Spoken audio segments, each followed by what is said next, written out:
यह कहानी है एक लड़के की जो अपनी लाइफ में बहुत बड़ा इंसान बनना चाहता है। उसका सपना था कि वह अपने गांव और शहर का सबसे अमीर इंसान बने। धीरे धीरे वह लड़का बड़ा हुआ और एक कंपनी खोल देता है और वह कंपनी बहुत ही प्रॉफिट कमाई और धीरे धीरे वह बन गया उस शहर का सबसे अमीर इंसान। लेकिन कहते हैं न कि हर सक्सेस के पीछे एक फेलियर जरूर होता है। होता कुछ ऐसा है कि उसी समय कोरोना महामारी आ जाती है जिसके कारण उसके कंपनी को बंद करना पड़ा। कोरोना महामारी की वजह से पिछले 3 सालों में काफी लोगों का जीवन पूरी तरह से बदल गया। कुछ लोगों की नौकरी नहीं रही और कुछ लोगों का व्यापार खत्म हो गया। कुछ दिन बाद हालात तो सामान्य हो गए, लेकिन फिर भी काफी लोग निराशा का शिकार बने हुए थे और उसी निराशा का शिकार वह लड़का भी बन गया और पूरी तरह से अपनी हिम्मत को हार गया, क्योंकि उसकी कंपनी बंद होने के साथ साथ उसके ऊपर लाखों का कर्ज हो गया और डेली डेली कोई न कोई आकर उससे अपना कर्ज मांगता।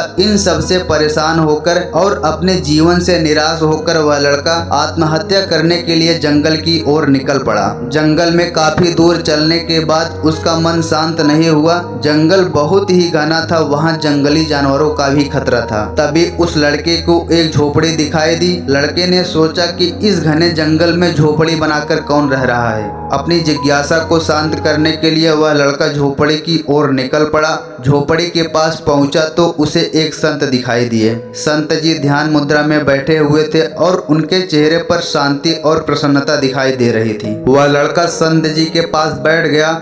संत ने लड़के को देखा और लड़के का परिचय पूछा। इस पर लड़के ने कहा कि मैं अपने जीवन से परेशान हो गया हूँ और आत्महत्या करना चाहता हूँ, इसलिए मैं जंगल में आया हूँ ताकि किसी तरह से अपने जीवन को पूरी तरह से खत्म कर सकूं। संत ने लड़के की आवाज़ सुनी और समझ गए कि यह लड़का तनाव के कारण बहुत ज़्यादा निराश हो गया है। उन्होंने लड़के से कहा, तुम्हें निराशा से बचनी चाहिए। समस्याएं तो हमेशा आती जाती रहेंगी, हमेशा समय एक सा नहीं रहता है। संत ने लड़के को समझाने के लिए एक कथा सुनानी शुरू की। संत बोले, एक छोटे बच्चे ने अपने घर में एक बांस का पौधा और दूसरा कैक्टस का पौधा लगाया। बच्चा दोनों पौधों को एक समान देखभाल करने लगा। रोज सुबह शाम पानी देता और धूप छांव में पौधों का ध्यान रखता था। काफी समय बीतने के बाद कैक्टस का पौधा तो पनप गया, लेकिन बांस के पौधे में कोई बदलाव नहीं दिख रहा था। बच्चा सोचता था कि कैक्टस का पौधा तो पनप रहा है, लेकिन ये बांस के पौधे को क्या हो गया है। बच्चा ये बात रोज सोचता था, लेकिन निराश नहीं हुआ और दोनों पौधों की देखभाल करता रहा। थोड़ा और समय निकल गया,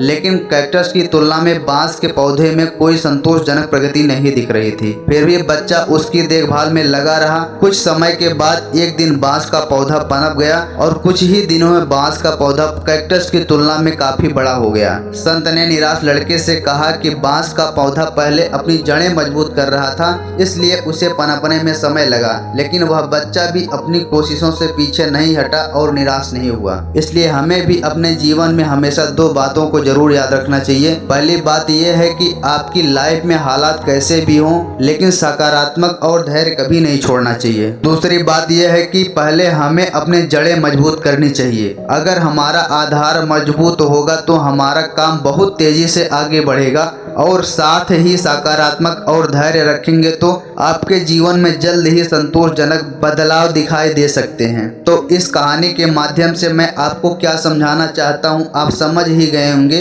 अगर खुद में बिलीव करोगे तो ये दुनिया आपकी है। ऐसे ही मोटिवेशनल वीडियो देखने के लिए हमारे चैनल को जरूर सब्सक्राइब करिए और बेल आइकन को प्रेस कर दीजिए, जिससे आने वाले वीडियो के नोटिफिकेशन आपको सबसे पहले मिले। जय हिंद, जय भारत।